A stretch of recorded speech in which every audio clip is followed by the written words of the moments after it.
Bismillahirrahmanirrahim. Assalamualaikum warahmatullahi wabarakatuh. Para sahabat-sahabatku, para sedulurku yang semoga selalu senantiasa dalam lindungan Allah Subhanahu wa Ta'ala. Saya doakan semoga para sahabat-sahabatku dan para sedulurku semua selalu diberikan kesehatan, selalu diberikan kelimpahan rezeki dan perlindungan oleh Allah Sang Raja Manusia. Amin ya Allah ya Rabbal Alamin. Bismillahirrahmanirrahim.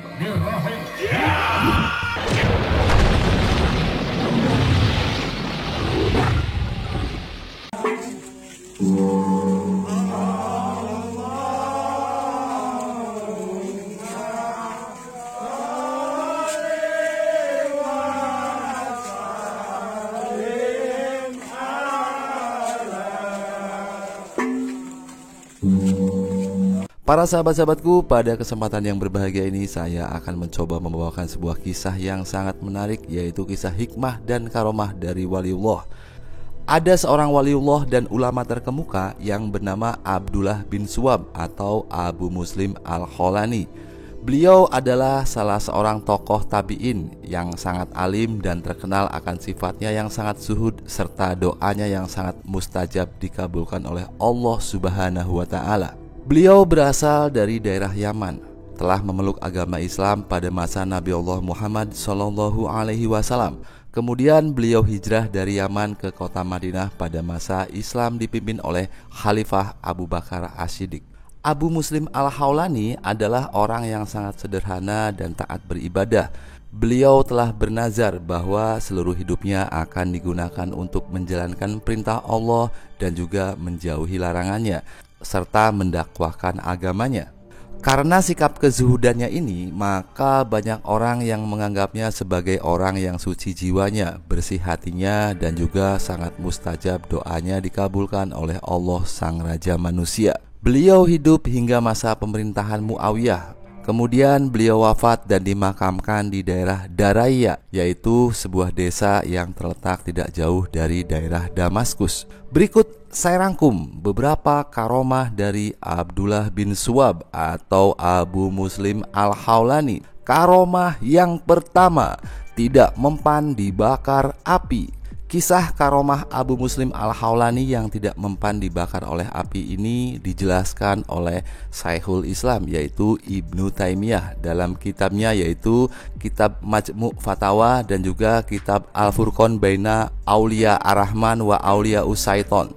Selain itu, karena masyhurnya kisah tersebut juga dijelaskan oleh Al-Imam Al-Hafidz Abu Umar Yusuf bin Abdullah bin Ibnu Hajar bin Abdullah An-Namiri dalam kitabnya, yaitu Al-Isti'ab fil Ma'rifatil Ashhab. Dikisahkan pasca baginda Nabi Allah Muhammad SAW, setelah beliau menunaikan ibadah haji wada, lalu beliau kemudian sakit. Maka tersebarlah berita tersebut ke seluruh penjuru wilayah tanah Jazirah Arab. Melihat kesempatan tersebut, kemudian setan pun lalu berkomunikasi dengan manusia, mencoba membujuk dan memprovokasi seorang sahabat Nabi Muhammad yang bernama Aswad Al-Ansi agar ia kembali sesat kepada kefakiran setelah sebelumnya beriman. Aswad bin Qais bin Zilkhimar atau Aswad Al-Ansi adalah seorang pemimpin dari sebuah suku yang bernama Klan Al-Ansi, yang merupakan salah satu cabang dari suku Madjij yang bertempat di wilayah Yaman. Dia adalah seorang yang sangat ambisius dan ahli dalam bidang perdukunan atau ilmu sihir. Ia mampu berkomunikasi dengan baik dengan bangsa setan, jin, dedemit, lelembut, dan perkayangan. Maka datanglah setan membujuknya bahwa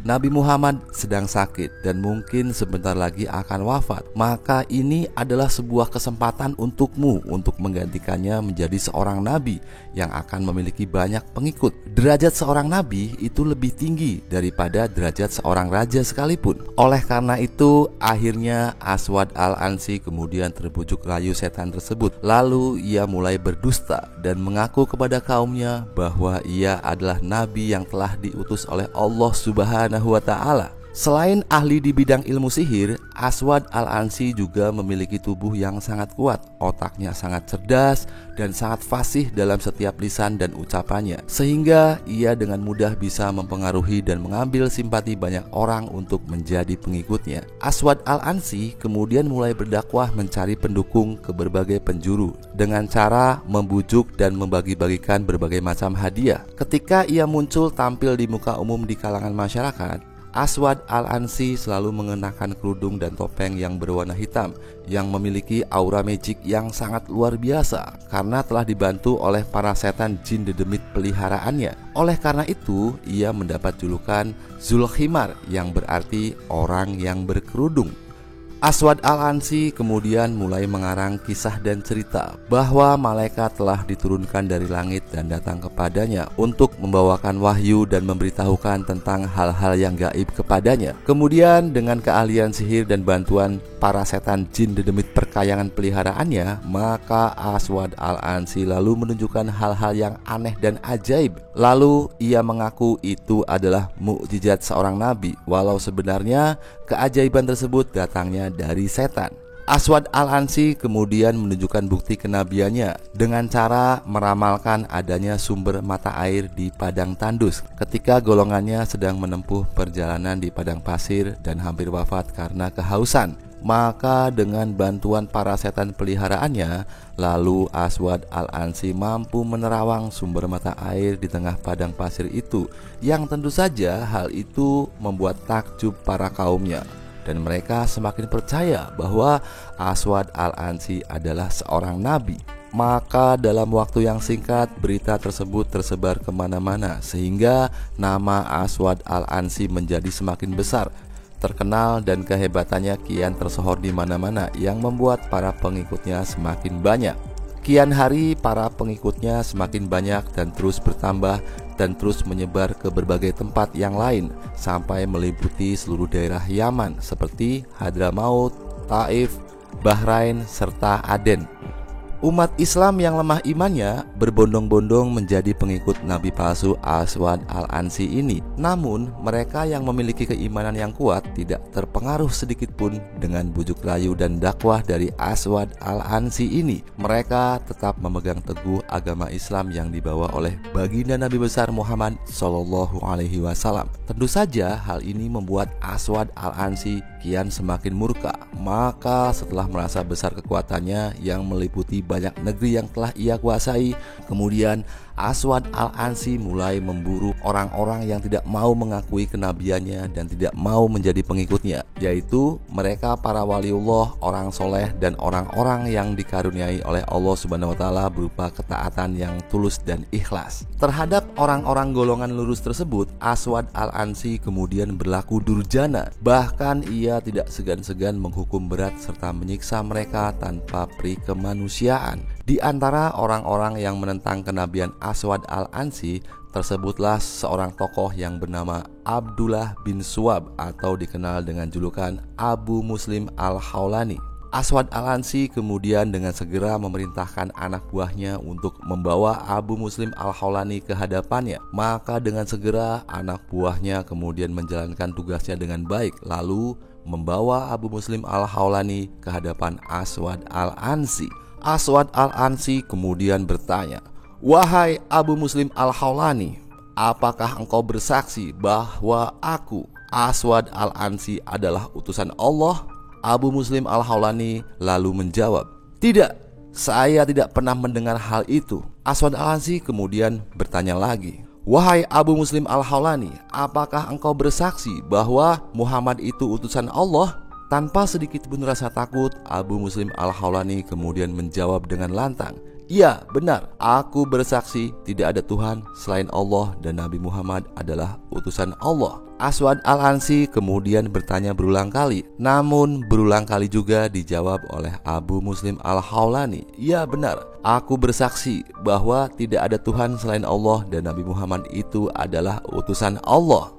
Jawaban dari Abu Muslim Al-Khawlani ini tentunya membuat Aswad Al-Ansi sangat murka. Lalu ia memerintahkan anak buahnya untuk mengumpulkan kayu perapian dan meminta dipersiapkan api yang besar. Setelah api berkobar menyala, lalu Aswad Al-Ansi kemudian berkata lagi, "Wahai Abu Muslim Al-Khawlani, lihatlah api besar yang menyala itu. Jawabanmu yang akan menentukan nasibmu. Jika jawabanmu tidak berubah, maka engkau akan wafat oleh api besar itu. Apakah engkau bersaksi bahwa Muhammad adalah utusan Allah?" Abu Muslim Al-Khawlani lalu menjawab, "Yang berhak menentukan nasib hidupku adalah Allah Subhanahu wa Ta'ala, bukan bara api itu. Dan aku bersaksi bahwa tidak ada Tuhan selain Allah dan Nabi Muhammad adalah utusan Allah." Mendengar jawaban itu, maka Aswad Al-Ansi kian semakin murka dan tidak bisa dibendung lagi.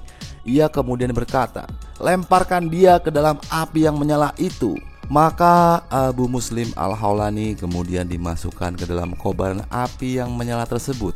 Tiba-tiba saja keajaiban pun terjadi, seperti kisah Nabi Allah Ibrahim alaihissalam yang tertuang dalam surat Al-Anbiya ayat ke-69, yang artinya Allah berfirman, "Wahai api, jadilah kamu dingin dan penyelamat bagi Ibrahim." Maka hal yang sama pun terjadi bagi waliullah Abu Muslim Al-Khawlani. Kobaran api yang panas tersebut berubah menjadi dingin dan tidak mampu membakar tubuhnya sedikit pun. Ternyata mukjizat yang Allah Subhanahu wa Ta'ala berikan kepada para nabinya juga menjadi karomah yang Allah Subhanahu wa Ta'ala berikan kepada para walinya. Melihat keajaiban yang sangat luar biasa itu, sontak saja membuat hati Aswad Al-Ansi menjadi gentar. Namun ia segera mencoba menutupinya. Setan yang menjadi penasehatnya pun kemudian berbisik kepadanya bahwa Abu Muslim Al-Khawlani ternyata telah dilindungi oleh Allah. Maka jika engkau membuat upaya lain untuk membinasakannya, maka akan percuma saja. Justru nanti akan mempermalukan diri sendiri di depan banyak orang yang melihatnya. Namun jika dia tetap berada di daerah ini, maka ia akan merusak keyakinan para pengikutmu. Maka sebaiknya asingkan dia darimu. Mendapat petunjuk dari setan itu, maka Aswad Al-Ansi kemudian berkata, "Baiklah Abu Muslim Al-Khawlani, kali ini aku masih bermurah hati mengampunimu. Engkau sekarang aku bebaskan, tetapi engkau harus pergi jauh dari daerah ini." Abdullah bin Suwab atau Abu Muslim Al-Khawlani kemudian pergi dari daerah Yaman menuju ke daerah Madinah Al-Munawwarah. Rasulullah SAW pada saat itu telah wafat dan Abu Bakar menggantikannya sebagai khalifah bagi kaum muslimin. Sesampainya di kota Madinah, Abu Muslim Al-Khawlani kemudian menambatkan ontanya di depan sebuah masjid. Ia lalu masuk ke dalam masjid tersebut dan menjalankan sholat 2 rakaat di belakang tiang masjid. Umar bin Khattab yang pada saat itu berada di dalam masjid tersebut melihat kedatangan orang asing. Lalu beliau segera mendekati dan bertanya kepadanya, "Dari manakah engkau berasal, wahai Tuan?" Abu Muslim Al-Khawlani lalu menjawab, "Saya datang dari Yaman." Umar bin Khattab kemudian bertanya lagi, "Bagaimana berita tentang lelaki yang telah dibakar api oleh pembohong besar Aswad Al-Ansi itu?" Abu Muslim Al-Khawlani lalu menjawab, "Ya, itu adalah seseorang yang bernama Abdullah bin Suwab." Umar bin Khattab rupanya sudah mengetahui. Lalu ia berkata lagi, "Aku bersumpah atas nama Allah bahwa laki-laki itu adalah engkau." Abu Muslim Al-Khawlani lalu menjawab dengan tawadhu, "Mudah-mudahan itu benar wahai mukminin." Sontak saja tak kuasa menahan haru, kemudian Umar bin Khattab merangkulnya sembari menangis, lalu mengajaknya pergi menemui Abu Bakar As-Siddiq.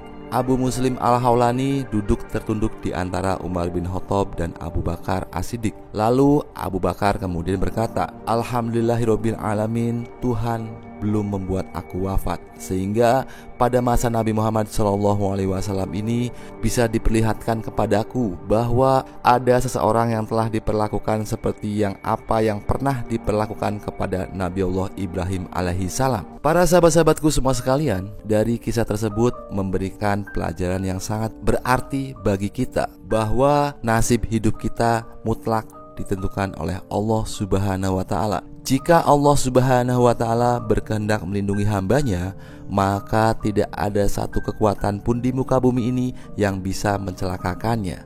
Namun jikalau sang Kholik sudah berkehendak menentukan takdirnya, maka tak ada satupun jua yang bisa menghalanginya. Sesungguhnya senjata yang paling mustajab bagi orang yang beriman adalah doa. Ketika musibah itu datang, ketika bala itu kian menerjang, maka berdoalah, memohon perlindungan kepada Allah Subhanahu wa ta'ala untuk keselamatan kita, keluarga kita, dan juga orang-orang yang kita cintai. Semoga Gusti Allah Subhanahu wa ta'ala senantiasa melindungi kita semua. Amin ya Allah ya Rabbal Alamin.